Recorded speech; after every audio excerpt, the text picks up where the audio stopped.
Hello guys, welcome back to my YouTube channel HSC Study Point YSK। Today हम fire पे discussion करने वाले हैं। फायर क्या है, इसके फायर के प्रिंसिपल क्या हैं, इसके सोर्स क्या है, कैसे आग फायर पकड़ता है, तो ये सब सारी चीज़ें हम देखेंगे वन बाय वन। तो पहले देखते हैं कि फायर क्या, what is a fire. So fire is a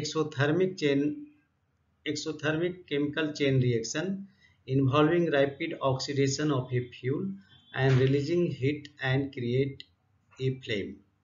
मतलब फायर एक एक्सोथर्मिक केमिकल चेन रिएक्शन है जिसमें फ्यूल का ऑक्सीडेशन होता है, जिससे हीट रिलीज होता है और फिर बाद में फ्लेम बनता है। ठीक है, फायर एक क्या है, एक्सोथर्मिक चेन रिएक्शन है जिसमें फ्यूल का ऑक्सीडेशन होता है, जिससे हीट रिलीज होता है और फ्लेम बनता है।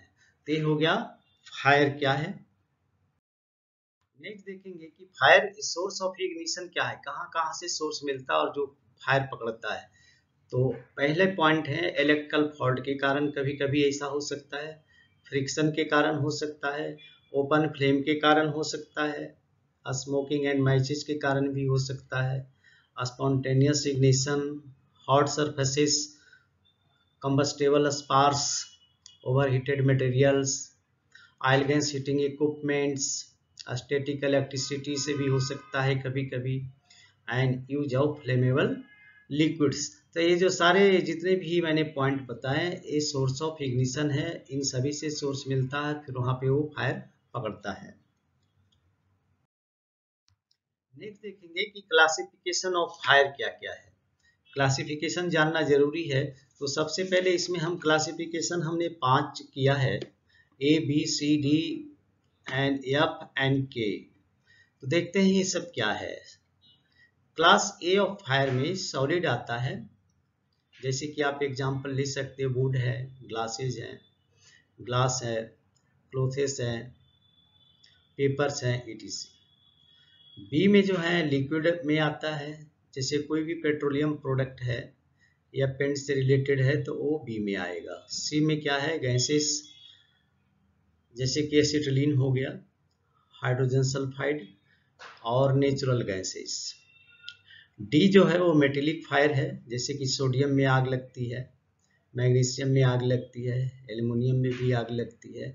नेक्स्ट जो है एफ और के हम ले लिए। पहले हम लोग क्या करते हैं, इलेक्ट्रिसिटी को भी हम एक कैटेगरी में रखे हुए थे, अभी हमने उसको हटा दिया है।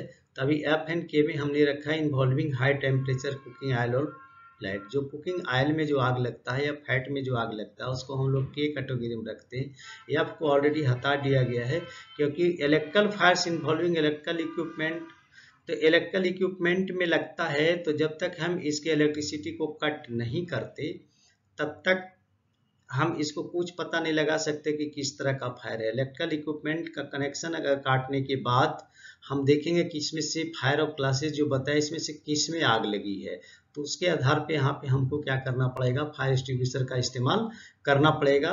तब तक हम नहीं करेंगे जब तक इसका कनेक्शन नहीं कटता है। नेक्स्ट देखिए,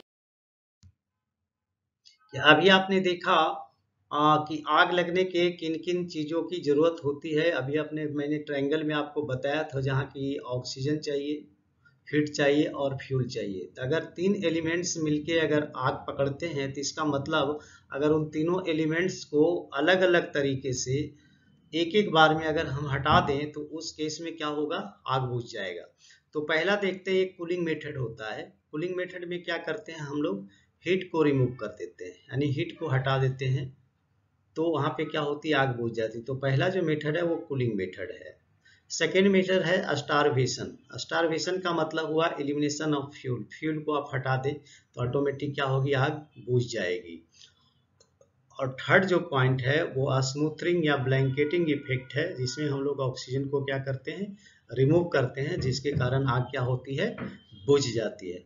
तो एलिमेंट कितने हैं, आग लगने के लिए 3 एलिमेंट का होना जरूरी है। तो उसी तरह आग बुझाने का भी जो प्रिंसिपल है उसमें से 3 प्रिंसिपल है, क्योंकि अलग अलग तरीके से अलग अलग सोर्स को हम वहां पे हटाते हैं जिससे आग बुझ जाता है। इसको हम लोग क्या बोलते हैं, principle of fire extinction. Next देखेंगे types of fire extinguisher, fire extinguisher का कौन सा फायर एक्सटिंग्विशर का इस्तेमाल करना चाहिए और किन किन केस में कहाँ पे करना चाहिए। तो पहले हम देखेंगे कि वाटर एंड फोम जो फायर एक्सटिंग्विशर होता है उसका इस्तेमाल कैसे करेंगे। Hit element of fire triangle, ये क्या करता है, हिट एलिमेंट को कम करता है। अगर आप वाटर और फोम का इस्तेमाल करेंगे तो इसका हिट क्या होगा, रिलीज हो। जैसे अभी बताया था कि हिट निकलना है, एक अगर हिट निकालते हो तो उस तरह से भी आग बुझेगा। तो एक कूलिंग मेथड हुआ। ये किस क्लास ऑफ फायर पे हम इसको अप्लाई करेंगे, वाटर और फोम का क्लास ए फायर। नेक्स्ट जो है carbon dioxide CO2 fire extinguisher का भी हम लोग इस्तेमाल करते हैं। Take away oxygen and heat, ये ऑक्सीजन को कम करता है, ऑक्सीजन को रिमूव करता है और कहीं ना कहीं ये हीट को भी रिमूव करता है। क्योंकि उस पर ये क्या करता है, अपना प्रभाव डालने से हीट भी क्या होता है वहाँ पे कम होता है। ठीक है, ये किन किन क्लास पे हम यूज करेंगे इसका, class B, C and E class of fire जो होगा उस पर हम कार्बन डाइऑक्साइड का इस्तेमाल करते हैं। लेकिन इसमें इसका इस्तेमाल में एक रिस्क है कि अगर उस फैक्टर को अगर हम ध्यान नहीं देते तो बहुत बड़ा रिस्क भी देता है। क्योंकि ये जब फायर एक्सटिंग्विशर का हम इस्तेमाल करते हैं तो एक कूलिंग इफेक्ट होता है, जिसके कारण इसके सिलेंडर पे देखेंगे आउटर साइड में बर्फ का ये हो जाता है। तो उसमें क्या करना है, इसको इस्तेमाल करने के पहले इसके जो प्लास्टिक हैंडल उसको पहनना है और इसके जो सुटेबल हैंड ग्लव्स है उसका इस्तेमाल करके ही इसको यूज करना है, नहीं तो अदरवाइज यहाँ पे कोल्ड बर्न होने की संभावना हो सकती है। नेक्स्ट देखेंगे dry chemical powder, interrupt chemical reaction of fire triangle. ठीक है, ये फायर ट्रायंगल का जो केमिकल रिएक्शन होता है उसको रोक देता है। तो यहाँ पे हम ड्राई केमिकल पाउडर ये किन किन क्लास पे इस्तेमाल करेंगे, हम class A, B and C class of fire का इस्तेमाल हम लोग ड्राई केमिकल पाउडर का कर सकते हैं। नेक्स्ट है जो वेट केमिकल पाउडर जो होता है वो हम लोग क्या करेंगे, ये हीट एलिमेंट को कम करता है, ये फायर ट्रायंगल से हीट एलिमेंट को हटाता है और एक किचन फायर पे अप्लाई होता है, सुटेबल फॉर क्लास के फायर ओनली। ठीक है, तभी आपने फायर एक्सटिंग्विशर के बारे में आपने शॉर्ट में जान लिया कि कौन कितने फायर एक्सटिंग्विशर होते हैं और कहाँ कहाँ पे इस्तेमाल होते हैं। नेक्स्ट देखेंगे कि फायर एक्सटिंग्विशर को अगर हम फायर एक्सटिंग्विशर चलाते हैं तो उसको कैसे चलाते हैं। पास मेथड का नाम आपने सुना भी होगा कि पास मेथड का इस्तेमाल करके हम इसको क्या करते हैं, चलाते हैं। तो पहला क्या है, पुल मेथड है। पी का मतलब हुआ पुल, ए का मीनिंग है एम, एस का मतलब है स्विच एंड एस का मतलब है शिफ्ट। तो पी का मतलब हुआ पुल, तो पुल का मतलब क्या, जो एक्सटिंग्विशर में जो पिन लगे रहते हैं उसको खींचना होगा पहले। फिर उसके बाद सेकेंड है एम, वो खींचने के बाद है जो फायर कहाँ पे लगा उस पर एम करेंगे।